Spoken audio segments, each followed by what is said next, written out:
Welcome to episode 50 of the Reluctant Leader podcast. Stay tuned to the end. I've got some giveaways just to help you celebrate with me just the faithfulness of God on this journey, and a special interview today with Benjamin Crawshaw.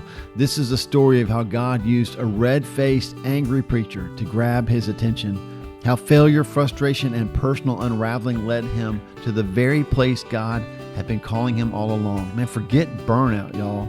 This is a full-blown explosion. But after the dust settled, Benjamin found that God was still there. Thanks again for helping me celebrate episode 50 of the Reluctant Leader podcast. Let's jump in to my interview with Benjamin Crawshaw. Hey, listen, welcome to another episode of the Reluctant Leader podcast. Our guest today is Ben Crawshaw. Did I say that right? I got your last name correct? You said it correct. I typically go by Benjamin, but Ben works too, you know? No, we'll go with Benjamin. I was reading about your history a little bit, and so I saw that you led the rocket company, and I'm familiar with that because I'm in ministry. You guys did a lot with resourcing churches and ministries. You've been on staff at North Point Community Church. If you've heard that name, you're like, wait, that sounds familiar. Yeah, that's Andy Stanley's church, that he was on staff there. And now your title is Director of Member Engagement. Is that correct? Yeah, that's correct. At True Face. Yep. Listeners of the podcast, if you go back, I think it's episode 29, you'll hear an interview I did a while back with Robbie Angle, and Robbie is the CEO of True Face. So I guess maybe my goal here is to eventually interview everybody on the team at True Face. And we'll talk more about that in the ministry and what you guys are doing, because it's incredible. But I know that my listeners aren't going to be familiar with you. So I just want to give you a little bit of time here at the beginning. Just kind of introduce yourself.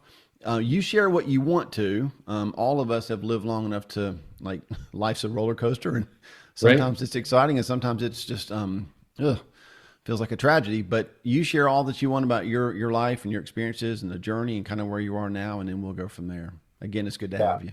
No, thank you. Thank you for having me. And people who are listening to this, thank you for listening. What a great title, The Reluctant Leader. And, just for you to be a pastor in your town and then start a podcast with that title, that's cool. That's a very True Facey type thing for you to do, which is awesome. I grew up in church, preacher's kid, went to a small church. Church was fine. I didn't mind going to church. I just had no real interest in following Jesus on a Tuesday. So it was not, I didn't have a problem with God and didn't have a problem with church. I had a lot of sweet older people in my church. Didn't have a problem with my dad being a pastor, but I just wasn't interested. And that was kind of the long and the short of it. Then came back freshman year in college, on the outside, things going awesome. And I was just miserable. And my old student pastor asked me to be a chaperone. I'm aging myself here because, now they have small group leaders and cool stuff like that. Back in the day, we were called chaperones. So he needed another chaperone.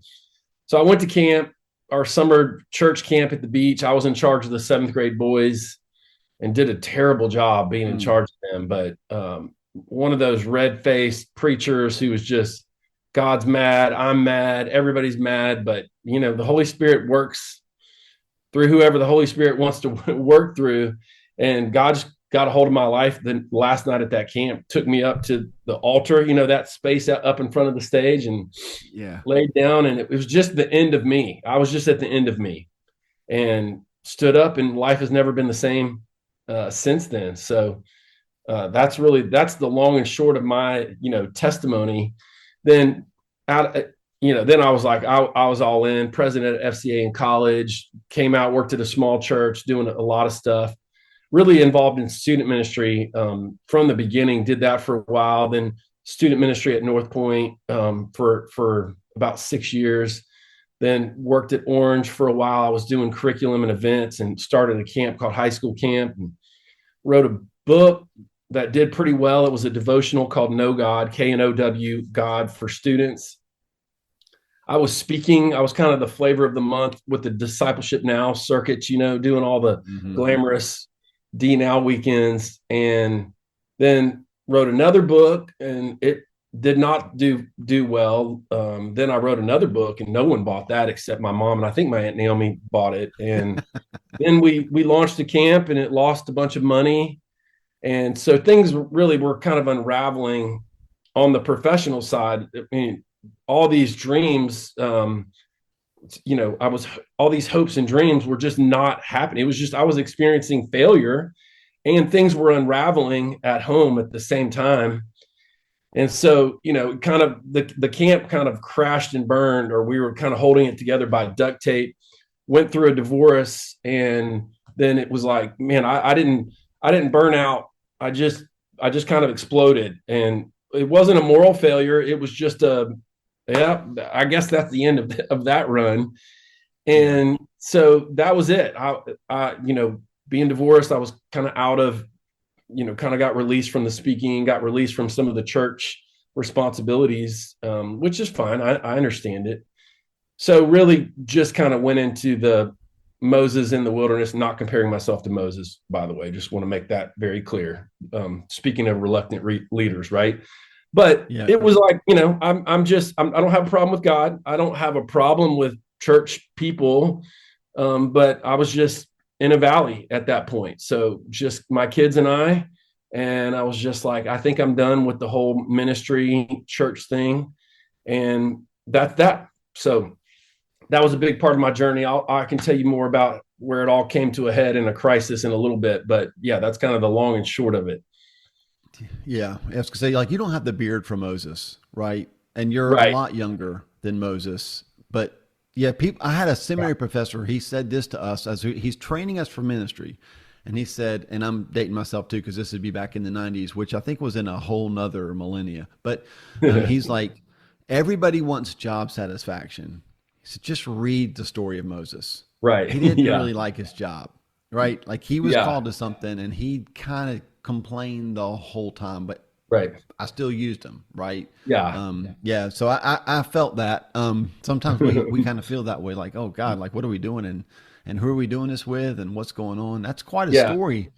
I was gonna say, like, it feels like a recipe for church hurt, but I don't hear that in you at all. Maybe there was a moment where that was there, but like when things just crumble, and we were talking before the interview about kind of my life and having like closing doors, and you're pushing on stuff like, God, why is this not working?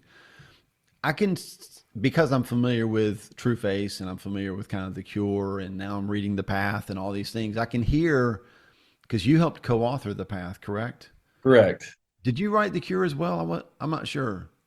No, I hadn't. I can hear Yeah. hints of those books in your story. Right. So this has to resonate with people that you talk to, I'm sure, because many find themselves in that place. Like, I don't even know what I did wrong, but my life was great, and now it's blown up. Yeah. I think that, yes, we all have this picture of what we want our life to look like, or what we hope our life to look like. And for those of us who are in ministry, which, all of us who follow Jesus are called into ministry, but those of us who are doing ministry as a profession, and Paul, I don't know how many of those types of listeners or follow your podcast, but, then we have this picture of what ministry is going to look like, right? Our church is going to look a certain way. Our family is going to look a certain way. And it was like I woke up one day, and it had all exploded. It was all gone. And so, what do we do when life just absolutely does not look the way that we wanted it to look? Now, for me, mine was pretty clear, because no one gets married, thinking we may get a divorce. No one does ministry thinking that we're just going to fail as far as, lose a bunch of money in what we're doing. Yeah. But I do think everyone can relate to life not looking the way that we want it to look. My dad, who's 76 and has, from the outside, a very faithful life. His kids love him. Grandkids love him. Retired a couple years ago from church ministry, but we'll sit and talk, and he'll say, the same thing. It's just a lot of hopes and dreams that I wanted to see fulfilled just didn't happen. And I'm like, man, your life is great. I'll kind of point out those things, but I think we all have this, it's just not what we thought it was going to be. It's not what we had hoped and had expected. And the Old Testament has a lot of that as far as leaders who life didn't look the way they hoped or thought it would look. So I don't know if I would compare myself with Moses out in the wilderness, or more like Elijah, who had experienced some success and then just ran and was like, forget about this. I'm done. I'm over with. Right. But yeah, again, I got mad at God for about 3 hours and was like, where am I going to turn? Who else am I going to turn to? Was mad at the church for a while, but at the end of the day, it was just more of a seclusion, isolation, and just, I'm going to love y'all from a distance more so than it was just an anger towards the church or towards God. Yeah. And so I don't want to rush too fast, but it really piques my curiosity to hear what turned, because yeah, like I see a lot of people, and I feel that way sometimes too. It's like, I'm just going to pull the shades, lock the door, Right. and I'm not mad at anybody, but I'm just going to hang out in my house and just not interact with anybody. Right. But you're not doing that now. And the ministry you're a part of is definitely helping people come out of those places. Right. So what changed? What made you just like, okay, I can't stay secluded. I can't stay isolated. I need to start engaging again. Yeah. Well, again, not to overdo the Moses Elijah thing, but God found Moses on the edge of whatever desert he was in, on the corners. God showed up. The same thing with Elijah. And I had, after the chaos of divorce and move and all that, the dust had kind of settled around that, found myself in this rhythm of just, doing my job, taking care of my kids. And that's it. That's just what I'm going to do. Again, maybe Moses, I'm going to tend sheep out here on the edge of the wilderness, and y'all are fine. Y'all just leave me alone. Right. Yeah. And so it was a kind of a progression of things, and I'll speak through them kind of quickly.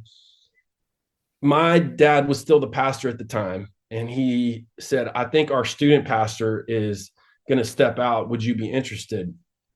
And I said, no. I actually used some expletives that we can't say on your church podcast, but made it very clear. No, not reluctant leader, like insistent to not lead. And then my middle daughter played softball at the time, and they asked me to coach. And I said, no, I don't want to coach 5-6-year-old softball.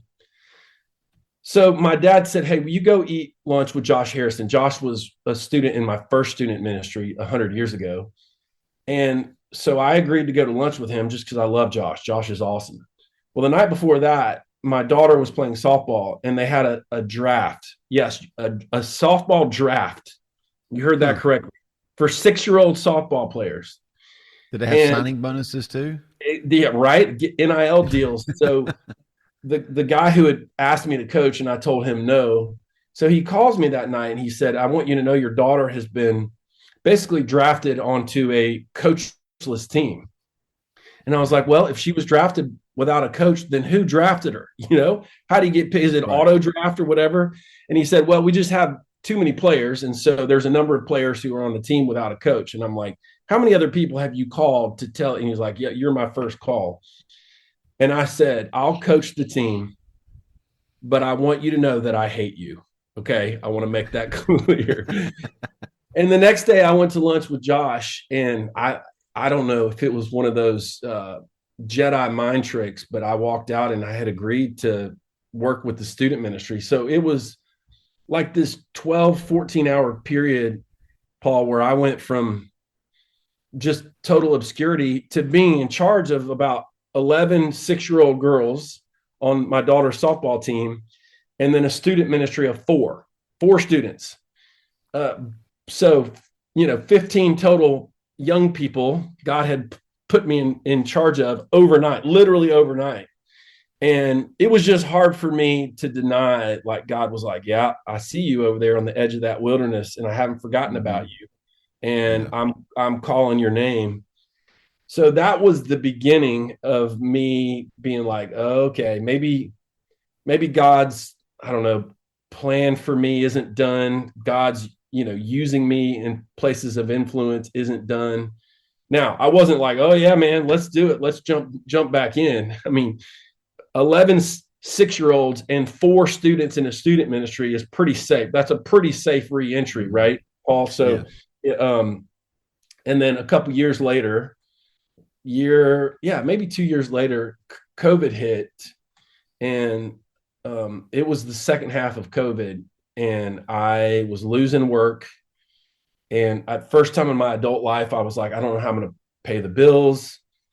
And I found myself out kind of I don't know, about a half a mile down the road. There's a bunch of soccer fields. It's just like all this open, flat space where they'll do soccer field after soccer field after soccer field. But during this time, nobody's out there. I mean, nobody was on the street. You could just walk on the streets for that matter. And I'm out on these soccer fields walking around. My mom was at the house with the kids, and I find myself, I just started weeping. And I'm not a super emotional guy. Some of you are. That's great. That's probably healthy. I'm just not. It was just super weird to me. I was like, what is happening? I don't understand this. And that was the beginning of me saying, hey, I needed to look underneath the hood. That I had spent a lot of my time in dad mode, making sure my kids are taken care of. And I had not looked underneath the hood and did my own heart work. And so, man, you talk about entering the valley of the shadow of death. That was the most difficult part of it all, was dealing with me. Yeah. I'm so glad I did it. Now I do it daily because I don't want to be in that place again. Mm-hmm. But, God brought an incredible counselor into my life who helped me realize I needed to grieve and I needed to start working on me. And Paul, that's a hard person to work on, is you. Yeah. It's a lot easier to work on everybody else. So that was really the beginning of the deeper metamorphosis. God was like, I see you. Mm-hmm. I'm pulling you into influence, but also if I'm going to see you, we need to work on you. And that was the beginning of that. Yeah, it's what I keep thinking about, Benjamin, when we're talking about the story, is I've got people that are listening who have also coached youth sports, and they're like, no, I totally get on a soccer field late at night crying. Nothing like youth sports, right? Right. So, and all joking aside, there is a level of we kind of run from our inadequacies. We all know that we have them, but we don't. Like you said, we want to focus on everybody else's. Like, let me help you feel adequate, but we never want to address what we feel on the inside. But you got put into some positions where, if success is measured in numbers and now you're in charge of 4 students, there's a lot of stuff that you're facing, a lot of inadequacies on the inside, or at least I would be if I was in that situation. Because when you start to see the metrics going the wrong way, I mean, God graciously kind of pulls the hood up and says, well, let's talk about not how to fix the numbers and the metrics, but let's talk about why the metrics are affecting you the way that they are, right? Like, why do we keep trying to break the 200 barrier, right? Like, these are things that we keep signing up for as leaders because we're trying to achieve something more than just 200 people. And I think that's what you're touching on. And I'm sure that's what True Face does. How is that resonating with a generation that I would say they're having an emotional crisis? Like, they're aware of all their emotions, but they don't know what to do with them. Yeah. And what are you seeing with them? Yeah, yes, I'll get to them in just a second, just to kind of loop around to what you just said. Yeah, I think none of us want to poke a hole in the water balloon, right? None of us want to have to grieve and process and deal with our stuff. And so it's easier for us to just stuff emotions, push them to the side, but our emotions are going to make their way to the surface one way or another. Mm-hmm. And so better for us to be kind of aware of that process than unaware of that process. And as I look back, my emotions were making their way to the surface. My undealt with wounds, my hurts, all this stuff. They were coming up one way or the other, weird ways, showing up, crossways, sideways. And so that process of having to be like, I have to process and deal with my own emotions. It's not easy, especially if it's something that you haven't done before. And I equate it to, the world of fitness or nutrition or any kind of, holistic part of our life that we're trying to change or turn around, or a relationship with somebody. at first it seems like, oh my goodness, this is awful. And it's like walking on a path that's never been walked on before, as far as, the neural patterns of our brain. It's this high grass that we're trying to, plow our way through. And once you start walking, that path gets beaten down a little bit. Those neurons, begin to form these pathways, and it does get easier over time. Now, grieving is a part of my everyday rhythm of life. It's not like I go into the dark corners and cry. It's just me processing these parts of my life that just don't look the way that I hope that they would look, and me inviting God into those deep, dark corners of my heart, the places that only He can see, with this grace, mercy, peace, joy that only He could bring. So, in retrospect, it's easy to say that and make it seem easy. But at the time, I was trying to create neural patterns on a pasture with very high grass that had no paths on it whatsoever. So yeah, that was very difficult for me. You talk about the numbers. I thought the numbers were great. I was like, let's keep the numbers as low as possible. Like I didn't want the student ministry to grow. I didn't want to coach an empire. I didn't want to coach like travel softball or anything like that. This was manageable for me and where I was at emotionally. So I think historically I had believed this idea, and maybe a lot of your followers or listeners do, which is, numbers equals currency equals influence, right? The more numbers you have, the more. It's like the dad who raises you to make a lot of money. Well, in ministry, it's not make a lot of money, it's reach a lot of people, right? Right. So the more people you reach, it's like, yeah, I'm doing this. And I had lived that life as well, where a lot of my identity was wrapped up in the depth and width of the impact that God had for me. But I think God bringing me back around, it was like, I don't want numbers. I don't want to grow in numbers. I just want these few people. But God was calling me to look at me and to address me. And so I think all of this, I'm so grateful for that process, because it has enabled me, or allowed me, my own, I guess, mental health crisis and journey, to have lots of conversations with teenagers about, like, I get it. COVID wasn't like, oh, we're all struggling because of COVID. COVID just brought things to the surface that we were already dealing with or not dealing with.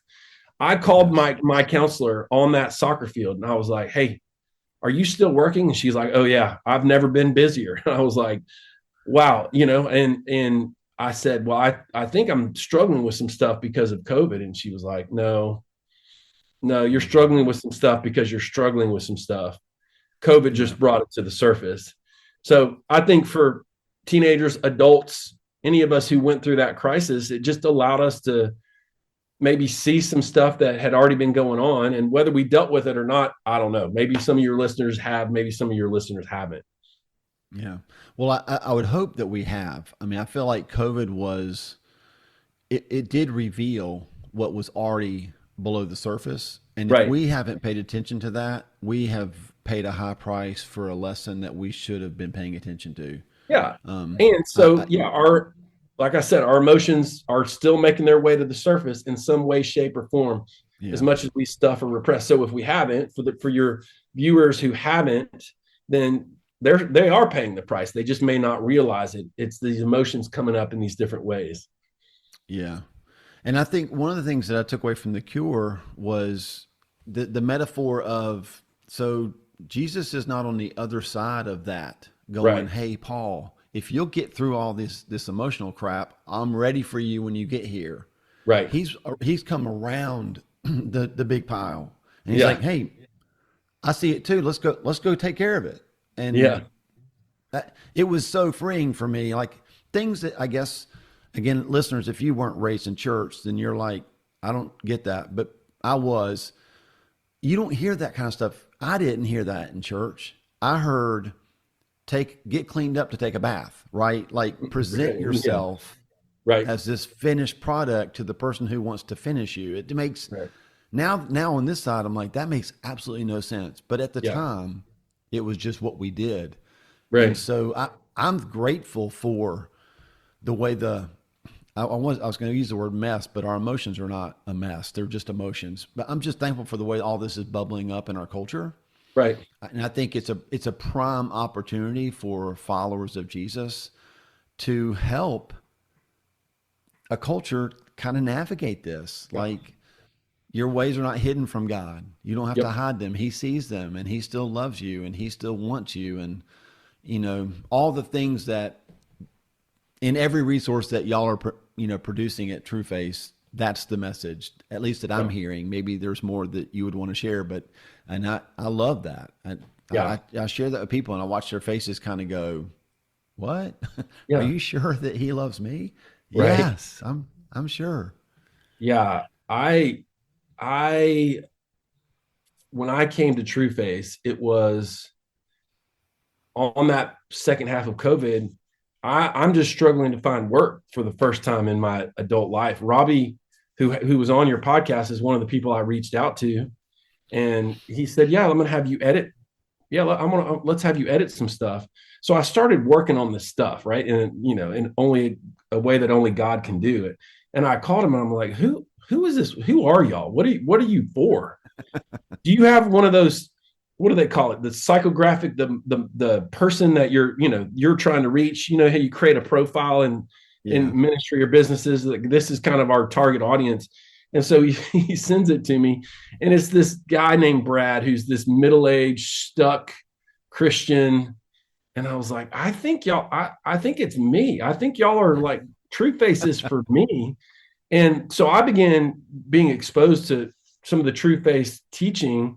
And really, for me, it was Bo's Cafe. A lot of people, to your point, it was the cure. A lot of people growing up in church. Well, I grew up in a grace-centered church, and God and I were good. It was all y'all that I had a problem with. It was again, not like I'm anti-church, but I'm definitely, my arms are crossed. I'll show up, sit, do my thing, and then I'm leaving when church is over, and certainly not going to get involved in community, these high authentic relationships. And so Bo's Cafe was the one that really wrecked me. I was like, is this possible? Is this possible now?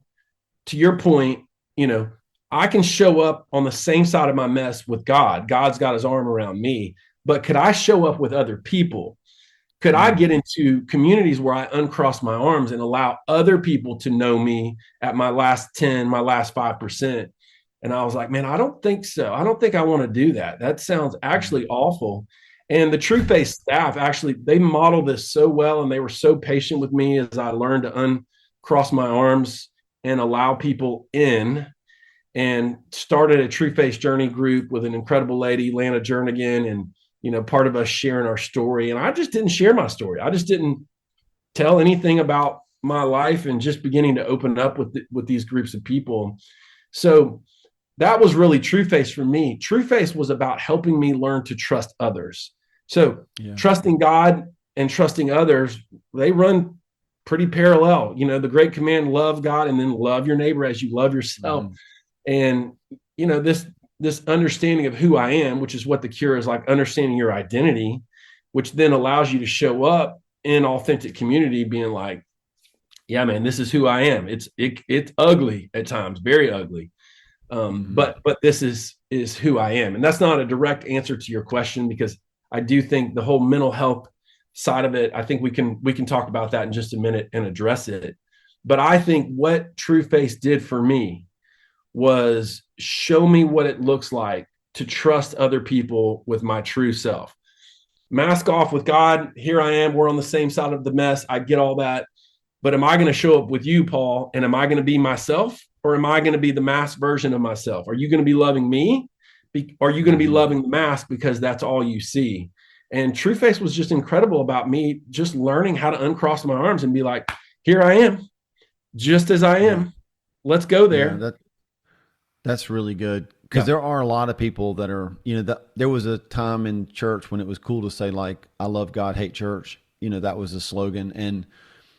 But I see that. I mean, like, we get the mask off with God, but then we step out of our house and put it back on for people. Right. And he's like, I want authenticity all the way around. Yeah. And it is a little scarier with people.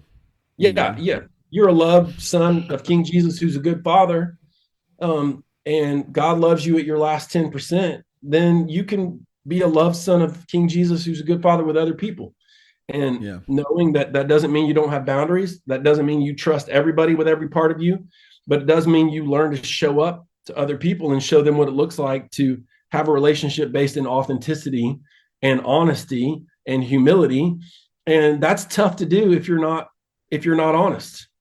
Yeah. And then once you cross over that threshold and you're just real with people, then it frees them up to be real, and you realize that the rest of humanity is dealing with struggles just like you are, and your authenticity actually enabled them to open up about their authenticity. The world just becomes a lot better place. It Yes. takes some time. So for your people who are listening to this and are like, that sounds too good to be true, it just takes time. But as you Yeah. learn to open up, uncross your arms, trust the other people with your true self, then you'll be amazed at what that opens it up for them, the opportunities it opens up for the people you're doing that with.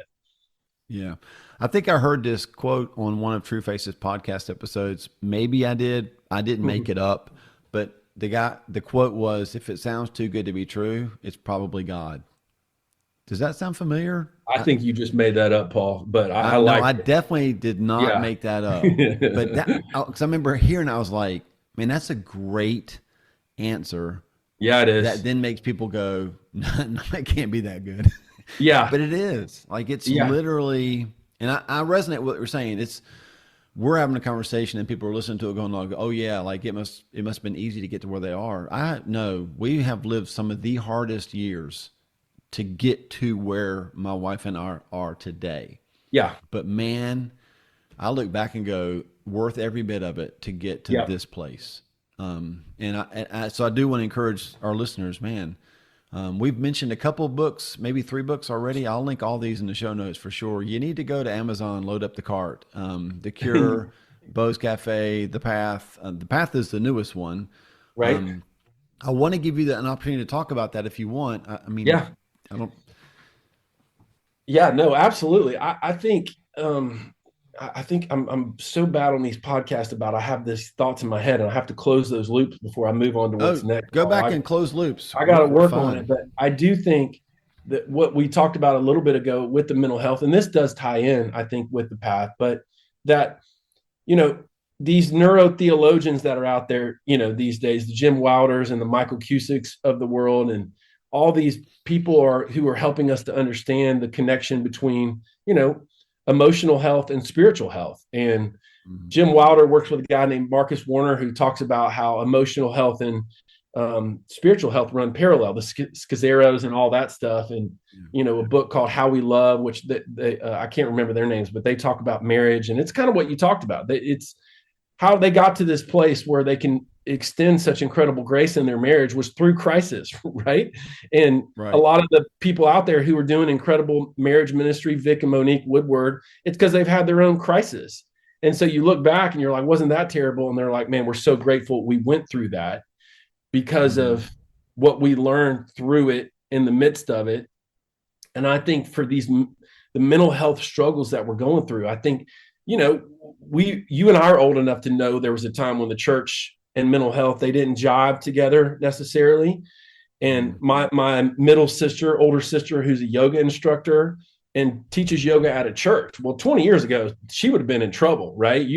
That's a no-no. And, now she's talking to people about getting the right side and the left side of your brain to talk to each other and how that happens through breathing, and then these people who talk about, moving stuff from the left side of your brain, which if I come to your church and I listen to your sermon, I can keep it up here in the left side of my brain. The left side and the right side of my brain don't speak to each other naturally. I have to put them in a position through breathing, through emotions, through relationships, all that moving into my body.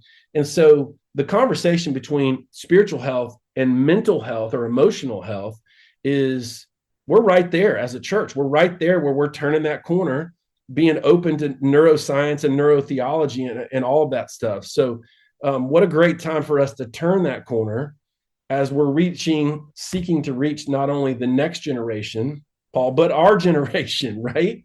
Right. It's not like we're looking at teenagers and saying, oh, teenagers are having a mental health crisis. We are looking at the world and saying the world is Yes. having a mental health crisis. And so I don't see anything different between us and the next generation, except the next generation is just more open to talk about it. Gen Z and Gen Alpha are more aware of it. And, and so therefore, and it's less taboo for them to be open about it. So they're just in a better place than we are as older people who are like, hey, we got to model what it looks like to have it all together. So yeah, TrueFace has been incredible about that, about, this mixture between theology, and almost all of us have counseling backgrounds who work at TrueFace. But the message of the gospel is a message for your spiritual health and your emotional health, which I believe run parallel. Yes. Shout out to my children, Parker, Will, and Sydney, and Corey, our daughter-in-law. I was thinking about them while you were talking. Yeah, we've had such great conversations, my children and I and my wife, around this, like the neurotheology, right? Like, because there is a whole culture that's saying, a whole generation saying, like, listen, we got to talk about the mind and the body and the soul and all these things. And so what an opportunity for generations to come together. And like, there's such power in me looking at my adult children and saying, teach me. Like my generation didn't want to talk about this stuff, but I'm open now. Right. And they, what I'm finding is, well, first off, they look at you like, did you say teach me? Yeah, I want to learn. And then they lean in. And I see this is probably what the next great revival in our country is, that when these generations lean in together and start processing this together. We don't have to do this alone. There's such a possibility of like, let's come together. Hey, come teach our church, right? Show us, let's find a better way together. Yeah. And I see that happening all over the place. And I'm just saying that to all of my listeners that you got relationships and you're like, man, they're too far gone. We'll never have conversation. Like, invite people into your life to speak into you. And that goes back to the vulnerability of, like you talk about, uncrossing your arms, right? Yeah. And saying like, let's talk, let's do this together. Yeah, absolutely. I mean,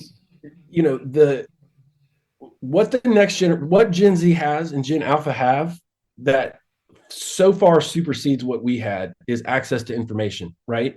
Yes. They have more information in a week than we may have had in years, right? And so for us to approach them as older people or whatever, to teach them, information is not a cherished experience necessarily today, because they have access to it everywhere. And so it gives us an opportunity to do what you're talking about, which is to ask questions. Well, who was the greatest question asker of them all? Was Jesus. Jesus could have taught everybody, right? He had all the answers. And so he asked questions. And so to your point, asking questions is not only a model of vulnerability, but you learn something. It's selfish, you grow in the process, but a much better way to connect with people of the next generation. And here's what's great, Paul, about Gen Z, about Gen Alpha. Here's why they're so positioned, is because now if information is so elevated, and so that anything in your life that's so elevated, it becomes a diminished experience, right? It's like we get this all the time. And so what we don't get all the time becomes more rare, becomes more of a wanted commodity, which that's authentic experiences, right? Information is everywhere. Everybody's, offering some sort of fabricated experience, but to experience something real and authentic is just so highly cherished by the next generation. I mean, they love that. They want that. It's not like just a post-Christian culture. It is a post-truth culture. So give me something authentic and real. Well, what is the most authentic and real thing we can offer? That's the gospel, right? Jesus is perfectly positioned for a generation of people who want something authentic and real. So it's not like, the 90s of student ministry where you like have a pizza party and get everybody in the door and then do your bait and switch or whatever. It's like, no, we just we can be real, show up as ourselves. I can let my students know I don't have all the answers. I don't have it all together, but I love you as you are, just like you are. Let's walk together. Let's journey together. And so, if we eat fast food or, they eat fast food all the time, at some point you're like, man, a home cooked meal, that sounds pretty good. Right. Well, if Yeah. if this generation, if it's information all day, every day, and then it's like, okay, this is a real, authentic experience, man, that has so much appeal to them. So the gospel is so perfectly primed and positioned for the next generation to realize, man, as you are, mental health struggles, your fears, your worries, your anxieties, all of that stuff, you show up, you are perfectly positioned, maybe better positioned than almost any generation ever for the gospel. And that's really that's really where the path comes in. It's these are timeless truths, but we did a ton of research on Gen Z. Gen Alpha was just kind of emerging as we started working on it, and came to the conclusion that, oh, you have a group of people who are more aware of themselves than ever before, who are inundated with information and therefore craving authenticity and truth. And I was like, oh man, have we got something for you? Like, Yes. this is the gospel waiting. And as that connects, Paul, man, that's going to be powerful. It's going to be so powerful. Yeah. Yeah. I mean, I've read the first chapter and I'm in. I see the power of it, and I can't wait to see the fruit that comes from it. Right. Yeah. So, Benjamin, tell us again, like, how people can get in touch with you. I know this feels like a very abrupt end to a really great conversation. Maybe we can have you back on the podcast again, talk some more about this. I'd love to hear more about even how the path is doing. I know it's brand new, just came out.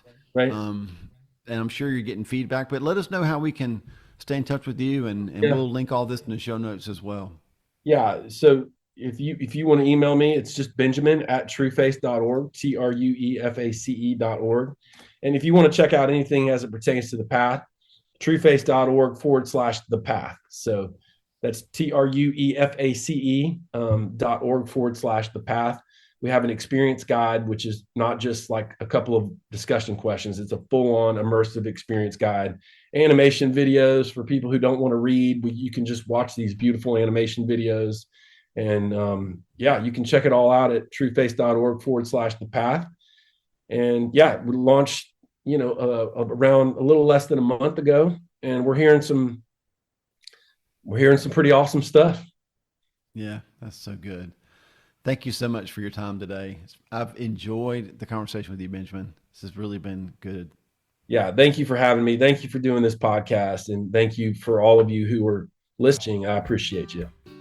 Man, I told you that was going to be a great interview. I know you got a lot of quality encouragement from Benjamin's story.